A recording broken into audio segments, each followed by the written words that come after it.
John aka Chicken Fillets here. Now recently I completed my first JRPG on the Steam Deck, which was Final Fantasy XV, and this blew my little mind apart. So today I'm going to review Final Fantasy XV, specifically the Windows edition for Steam Deck, and tell you why that this is the best way to play.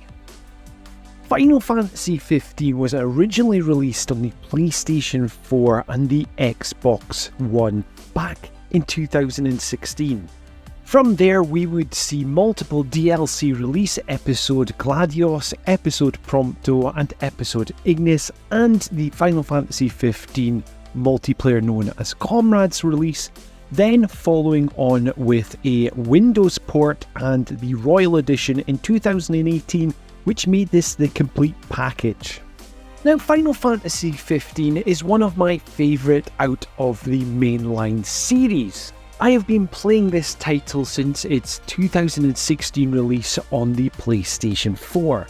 However, I believe now that Final Fantasy XV is best played handheld on the Steam Deck. So with this in mind, this is why I wanted to do a review of Final Fantasy XV in 2024. Now, before I get into the nitty-gritty of the review, well, just a couple of quick points. The Steam Deck model that I am using is a Steam Deck 512GB model with the OLED screen. Final Fantasy XV on Steam is Steam Deck verified as well, and for the graphics settings I had them set at the default standard settings, where the frame rate is at 30 FPS, your resolution at 100%, and the preset is average. We will revisit this, I will tell you why I stuck with these presets, but let's get looking into the story itself. Final Fantasy XV is about Prince Noctis, who is destined to become the King of Lucis. We follow Noctis, Gladios, Prompto and Ignis on Noctis's journey to get married to Lunafreya, a marriage out of a political agenda. However, on our journeys we find that Insomnia, the city that you come from, has been invaded by the Niflheim Empire. King Regis, who is the father of Noctis, has been killed, the crystal has been stolen from Insomnia, and they have declared that Noctis and Lunafreya is dead. This story focuses on Noctis and his journey to reclaim the throne. You'll see him grow as a person, and you'll see the bonds of his companionship with the likes of Gladios, Prompto and Ignis. Now, I mentioned previously that I have been playing Final Fantasy XV since 2016 at its initial release. So what are my thoughts on this story? Now, for clarity, be aware that the edition that I played was Final Fantasy XV Windows Edition. So the gaps which were originally in the vanilla version of Final Fantasy XV had been filled by the Royal Edition. I for one really enjoy this story of Final Fantasy XV. I like seeing the growth of Noctis as a character, because to begin with, Noctis is really begrudging of the place that he is in within his line. And I feel that the growth you see happening throughout his journey really shows what a great character he turns out to be. Now, I've made the quip in various videos before about the Final Fantasy XV boy band, the likes of Gladios, Ignis and Prompto, but these characters are vital to Noctis's growth. The banter which happens between these characters in this journey is just fantastically written. These characters really make this world feel alive, like going on a real road trip with friends. They have banter, they take the mick out of each other, but they always have each other's backs. Not only that, you have the mysterious Arden Izunia in the mix with all this, and Arden is one of my all-time favourites when it comes to Final Fantasy. The story of Final Fantasy XV, although it gets its criticism, in my eyes, the Royal Edition / Windows Edition is the perfect story when it comes to Final Fantasy. Now let's have a look at the gameplay. Now first of all, let's hone in on the battle system. Now, Final Fantasy XV comes away from the previous mainline entries where it goes action-based combat. Now for the bulk of your playthrough, you will be playing as Noctis in battle. Further within the game, you will be able to unlock the ability to play as the likes of Gladios, Ignis, and Prompto within battle as well, all with their own unique battle system. Now as you play as Noctis for the bulk of the game, let's focus in on his battle system. Now for this, if you are attacking, you basically just have to hold down one attack button and he will keep on attacking until you let that button go. Now when it comes to blocking your attacks, this works in the similar style where you hold down the block button and Noctis will phase in and out to dodge attacks. However, if you time your button presses and there's prompts which come up on the screen, this will unlock parry moves where you'll be able to turn the tide of battle. Noctis also has the ability to warp strike enemies from a distance, so essentially you'll be able to, from one point in the map to the other, go straight to the enemy instantly. Noctis has an arsenal of weapons behind him as well. You're able to switch between different weapons. So for example, you have short swords, long swords, guns, crossbows, chainsaws, you name it, he's probably got it in his arsenal. Now the way that magic works in this game, well, essentially you're going to make grenades. In the menu screen, you'll be able to mix and match elements that you receive on the world map, and you'll be able to add in extra items, etc., which will bolster the power of these magic attacks. And what is quite cool with this is you have to kind of watch your distance when you're throwing the magic about, because you could do friendly fire to your team. Now throughout Noctis' journey within the game, you'll be able to unlock royal arms. These are essentially more powerful weapons that Noctis will have to hand. Now with this, you will be able to also use the Armiger. Now Armiger is essentially a timed special attack where you'll be able to deal out mass amount of damage, but you've only got this for a short spell of time. There's been many criticism about the battle system throughout the years, but I really enjoy this battle system. It's nice and simple, but when you start to know the way it works, etc., it becomes a lot of fun at the same time. Now when it comes to the exploration, remember I said that this is a road trip? Well, with any road trip you need a vehicle behind you. So with this we have the regalia which you will be using in the open world environment.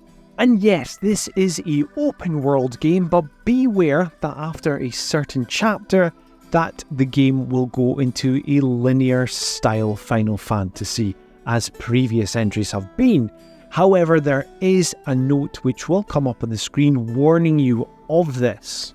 Now don't worry, when you go further into the story, if you decide that you want to go down this linear path, there is a chance to go back to the point of the open world. I like this open world of Final Fantasy 15. I really like going to the little towns in between the car trips.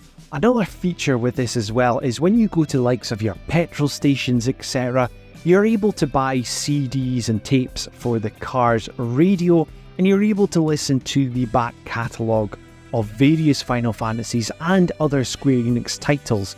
Imagine going on a road trip and hearing Weight of the World from Nier Automata.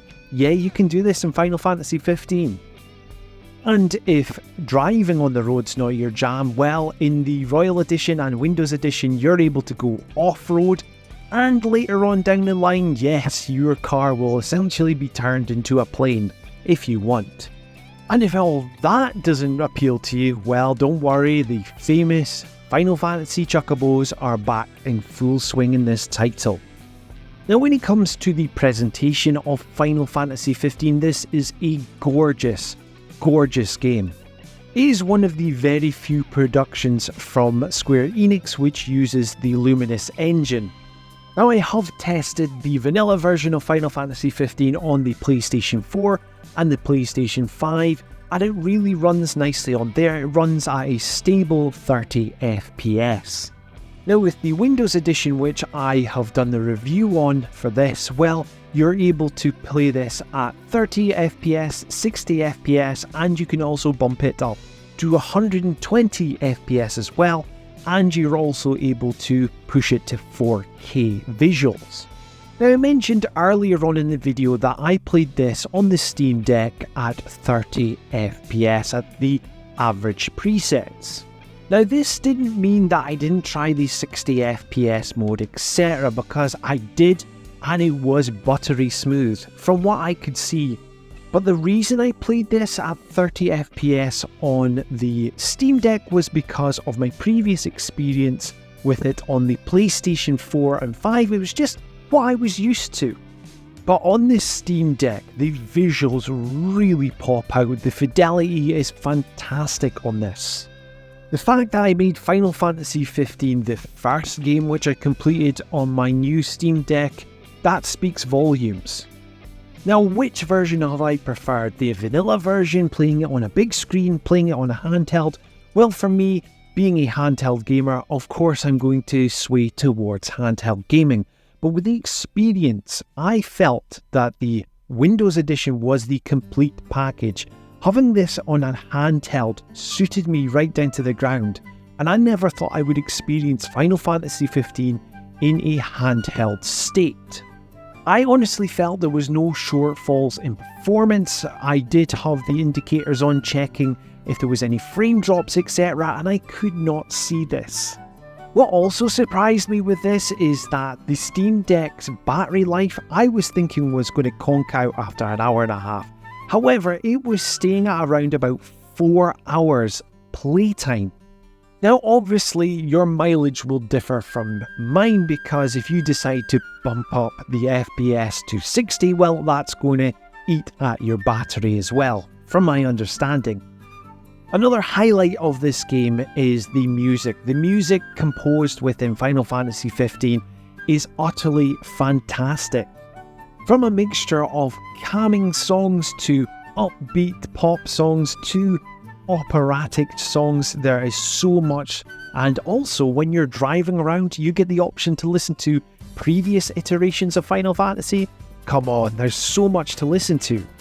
Now, compared to my playthroughs on the likes of the PlayStation 4 and 5, this time round I was able to complete all the DLC that was available for it. Now, what I will say with the Windows Edition, that the DLC comes as a part of the package. Now, this comes with Episode Gladios, Episode Prompto, and Episode Ignis, and the Comrades multiplayer pack. However, I did have to purchase the Episode Arden separately. The DLC within Final Fantasy XV is filling in the gaps in certain story points when the original game came out. The DLC story content for each episode roughly lasts about 2 to 3 hours depending on your mileage of it, and honestly, I really feel that it's worth your time exploring this DLC once you have completed the main story of Final Fantasy XV. Now, if you have played the story before and you're just looking to revisit the game on Steam Deck, well, I intermittently played the DLC at the points it made sense within the story. The Comrades DLC servers are still up, by the way. I didn't expect that. So to conclude with everything, Final Fantasy XV in my eyes is best played handheld on the Steam Deck. I've experienced Final Fantasy XV many times, as I mentioned throughout this video, on the likes of the PlayStation 4 and the PlayStation 5. I've played the vanilla version of Final Fantasy XV, and I've now played the Royal Edition and the Windows Edition of this game. The Windows Edition in my eyes is the complete package. It comes with everything minus the Arden Azunia, which, yes, there is a small cost with that, but it is worth the price of entry. Final Fantasy XV is often on sale as well in the likes of Steam, and you can usually get cheaply on cdkeys.com. If you've ever been put off by playing Final Fantasy XV with the criticism that you've seen online, I would still highly recommend that you play this game. I feel that this is one of the best Final Fantasy games out there. Playing this on a handheld device has really cemented its place in my gaming journey. And hand on heart, I think that this could do the same for you as well. So there we have it, that is my review for Final Fantasy XV. If you've played Final Fantasy XV before, what were your thoughts about it? Let me know in the comments down below. Now, if you like what you're hearing and seeing on this channel, please help me grow it by liking, sharing and subscribing. And if you want to be kept up to date with everything Chicken Fillets, you know what to do. Hit that notification bell. This has been John, aka Chicken Fillets, and until next time, tatty bye.